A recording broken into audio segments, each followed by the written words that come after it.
but also it allows us to skip any rows that are already logged by other transaction. It is particularly useful when we want to avoid waiting on the log and proceed with the job that are already been available over there. I hope this boosted your interest on how solid queue really works. Now, let's go ahead and install the solid queue into our Rails application. A quick note, as I already mentioned, it is the default queuing backend in Rails side, so much of this installation process are not really needed for the Rails side. Okay, so first step is to have the solid queue gem, followed by bundling it, and then database table creations. Solid queue leans on different tables to process the background job. Trust me, it uses really 10 different tables to process the job. Do you think that do we want to manually create all these 10 tables? Definitely no. Say thanks to solid queue and just execute this command, solid queue install migrations, which will create all the migrations file, and just by running the railsdb migrate command, we can able to create all the needed 10 tables that are created in our application. So gem is installed, tables are created. Now it's time to have a configuration file with the name of solid queue in the config folder. Then just set the queue adapter as solid queue and start the solid queue server with solid queue start. And also, this configuration file that we are going to create is highly customizable, and that we are going to cover in the upcoming slides. Now, we are going to see the each and every table. So there are 10 different tables, right? Do you think it will be another headache to remember all these 10 tables and their functionalities? No. Rails makes it very easy by providing a proper naming convention. Let's list down all these 10 tables one by one and go over. The first one is solid queue jobs. So this solid queue job is responsible for keeping track of each job, and it is the heart among other jobs. Most of the other tables reference the job in this table so that they don't want to duplicate the details of each job. And also, it grows rather large because by default, job will stay in this table even after its execution just by updating the finished at node. But don't worry, if you don't want to have the finished at jobs in this particular table, let's use the config name preserve finished job and set that to false. Then solid queue will keep tracks of scheduled job and recurring job with the help of solid queue scheduled executions and solid queue recurring executions. If the job is going to execute only once, then that will taken care by solid queue scheduled executions, or if the job is a recurring one, that will be taken care by the solid queue recurring executions. And now the dispatcher will comes into picture. So dispatcher will go and check for the job that is due and move the job from solid queue scheduled executions to solid queue ready execution. And the responsibility of this table is to track the job that should run immediately. Solid queue tries to make this table as small as possible. That is by design to make it more performant. And whenever a worker picks a job to execute, it will create a record into solid queue claimed executions table so that other workers that are running in parallel don't pick up the same job. If this job gets failed, then it will be moved to the solid queue failed executions table. Upon the successful execution, solid queue will remove the record from the solid queue claimed executions and just update the record in the solid queue jobs table. And this solid queue passes tracks if any of the named queue get passed, and the solid queue will insert the record into this table by just calling the queue pass method, and by calling queue remove, it will remove the record from this table. And also, the solid queue blocked executions and solid queue semaphores will be used by the solid queue to handle the concurrency, and solid queue processes will helpful to track the supervisors processes. Yeah, so far we have just seen all the 10 tables, right? Okay, in my sentences, if you observe, I have used some words like workers, dispatchers, and supervisors, right? Don't get overwhelmed. This slide is gonna to explain them. Solid queue has 4 different actors: workers, dispatchers, scheduler, and supervisors. The primary job of the workers is to pick the job that are ready for execute and execute it. And dispatcher is going to select the job and check the due. If it is due, it will move that to the solid queue, ready executions. And scheduler will enqueue the recurring jobs if that reach the due. And supervisors will fork these workers and dispatchers according to their configuration, control their heartbeat, and send the signals to start and stop the same. Now, we are going to walk along with the one job, and we are going to explore how the job get processed by examining the databases, and also we are going to understand how it is get completed. For that, let's consider a background job with a class user welcome job, and if we want to enqueue this, we will use user welcome job.perform later. If this active job is being get configured with a solid queue, then it will call enqueue method of the solid queue class, and that's where the things is going to get interesting. And this is the enqueue method of the solid queue. It is pretty much straightforward. First, it is going to update the scheduled attribute with the scheduled parameter, which defaults to the current time. Then it will create a record in the solid queue jobs. Solid queue includes the solid queue job executable, so that as soon as the record has been created in the solid queue jobs, it will call the prepare for execution method. And this prepare for execution method is also very much straightforward. First, it is going to check whether the job is near its due. If yes, it will dispatch us them, or else that will move to the solid queue scheduled executions. And later, the dispatcher will check for the due and move them back to the solid queue ready executions. So in our case, solid queue enqueued the job and creates the record into the solid queue jobs table.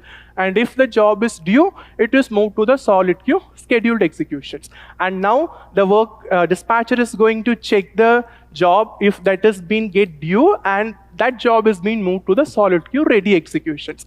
And as soon as the workers picks up a job, it will create a record into the solid queue climbed executions and execute it. In successful path, it will just either update the finished attribute or it will remove the record. So far, we are passing in the positive direction. Let's shift our direction to the negative side and explore how solid queue will handle the failures. If any of the job get failed, then the record of failure will be inserted into the solid queue failed executions, and those records will remain there until it gets manually re-executed or deleted. If we want to have this re-execution automatically, then we can get use of the retry on, which is provided by the active job. So I have provided one example here. Here I have used the retry on for net open timeout error. So if the job is get failed because of any open timeout, then it will be get automatically retried for the max of 3 times. And also the solid queue provides the retry and discard method, where we can able to retry and discard the failed objects manually. So with that, solid queue simplifies the background job execution by eliminating the external dependencies and also by providing the transparent architecture throughout the job cycle management. Understanding how the solid queue works under the hood is very important for each and every Ruby on Rails developer for debugging and also to improve the applications. Now, it's time to explore the configuration. 10 minutes before I have mentioned that whatever configuration file we have created is highly customizable, right? We are going to prove that. So here we can able to see there are 2 main parts, dispatches and workers, and each and everything has a many configurations over there.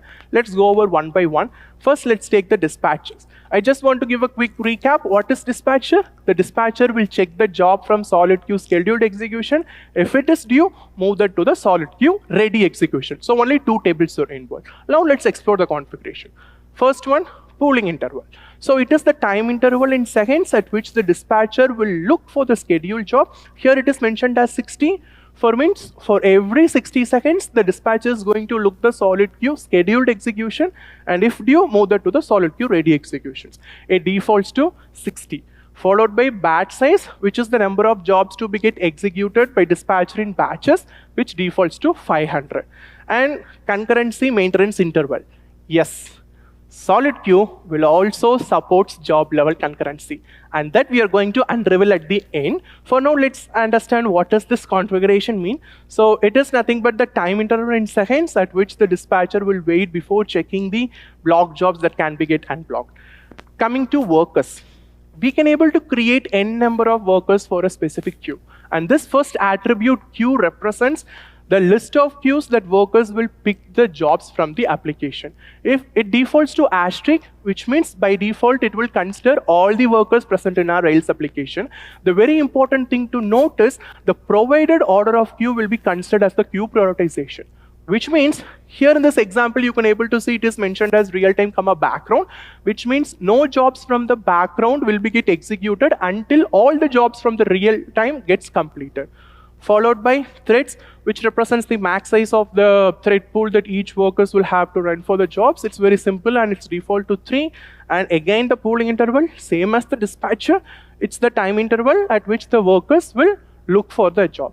And finally, the processes, which represents the number of workers to be get created, and it defaults to just a single processing. Yes, now it's time to reveal the magic of concurrency.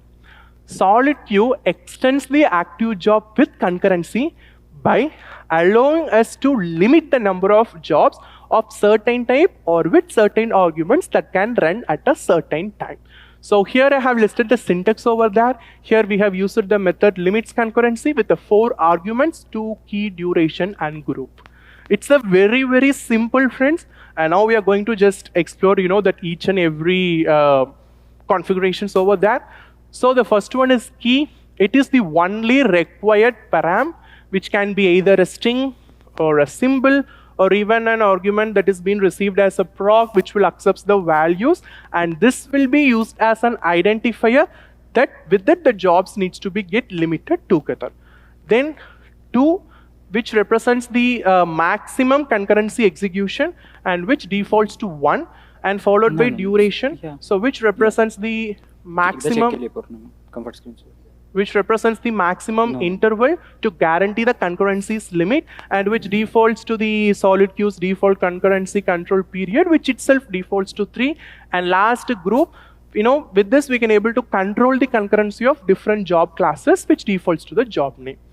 Okay, theory part is enough. Let's take one example and understand how solid queue helps in concurrency. So here we can able to see there is one job, deliver announcement to contact job, and we are trying to include the concurrency with that. And here we can able to see 3 params, 2 key, duration, which has the values of 2, contact.account. Here contact, account, both are active records, and the last one is a duration. So what it is trying to do here? Here we are just trying to ensuring that only 2 jobs of a type deliver announcement to contact lab can be executed for a particular account. Okay, what is the duration? In the negative case, if that one job get failed, then the another job will be get into picture, and that will start to get executed. So this is what the concurrency part. And this is one, I just want a small engagement from the team. So can anyone try what concurrency we are trying to achieve over here?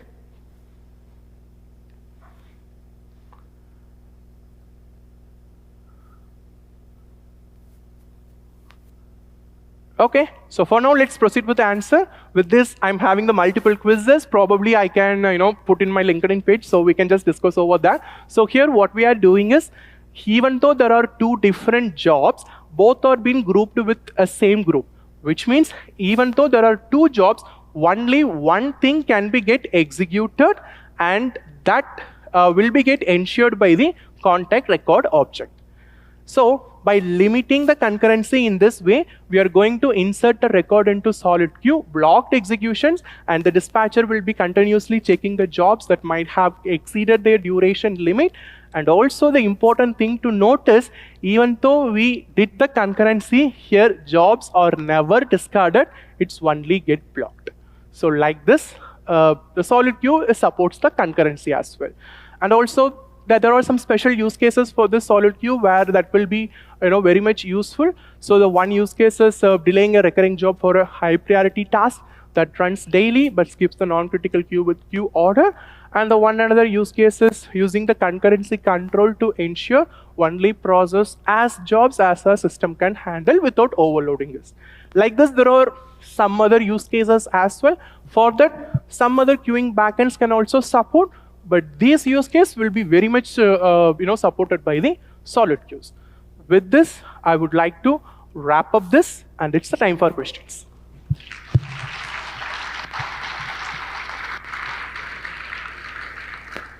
Nice. It's always good to have come on stage. And before I ask questions, there are 3 hands up.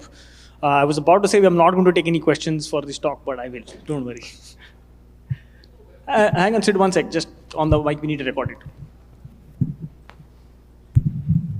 There's no web front end to view jobs, retry them, etc. Right. So by default, SolidQ has no web interface like SolidQ, but there is a gem. With the use of the gem, we can able to provide the web interface for that. But unfortunately, I have also not remembered the name of the gem. I can just check and get back to you in the break time. What is that? Mission. Thank you. Can you go to your first slide with Sidekiq?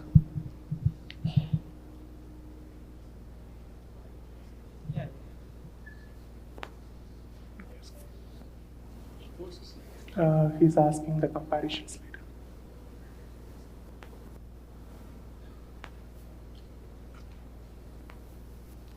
Is this one? Yeah. So inside Sidekiq, you mentioned, right? Add another dependency to maintain and hosting in multiple regions and scaling up with the will rise the cost. So can you elaborate on this hosting in multiple regions? Like how will Redis will be able to handle it, and how this thing SolidQ will be handling internally? Okay. Actually, this hosting the multiple regions is one another, a big concept over there. Here, the important thing is this can be get hosted in multiple regions. What I mentioned is typically it won't get hosted because it has its own technical limitations. To discuss on this technical limitations, actually there are several things to get listed out. Probably we can just catch out and just more discuss on this. What are those technical limitations in hosting this? And also here the one other thing is, if we want to host it and if we want to scale it up, that has a significant impact on our cost as well. Because one hand we are trying to increase the background job execution, and the another side is money, right? So we want to ensure that whatever the technological improvement we did, that should have an affordable impact on cost. It should not increase the cost as well, right? So those are the limitations we are having with the Sidekiq. But more detail we can just discuss that. Yeah, okay. I asked this question because I disagree with those points. Because internally, even if you use SolidQ, right, whatever database that you're using, instead of putting an entry in Redis, which is like an open source thing, and it's just a configuration change, right? If it's, let's just say, it depends on the use cases as well, right? Let's say if it is a very small application, okay, which has the database load of only 20 to 30% of database load per day. At the time, having the Sidekiq over there as a one another dependency and managing several interfaces is also a big load. Instead of that, we can go with the SolidQ or a delayed job, so that it will make the ease of the management, that infrastructure management. But I also completely agree with your point. Let's say if there is a high IO operation. In our organizations also, we are having 2 different places where in one place there is a high IO. It's a kind of smart home technology where we have a huge IO. At that time, as you mentioned, SolidQ won't work because it will, there won't be that much difference even though if you migrate to the SolidQ when compared to the Sidekiq. So based on the specific use cases, this SolidQ will prefer. And also, the one thing is which is going to come by default into the Rails 8, which says no pass, it's their mission. So to support that, they have introduced that. So let's explore this, and if this the use case to fit this if comes in, let's quickly jump into that and do the SolidQ. Yeah, okay, thanks.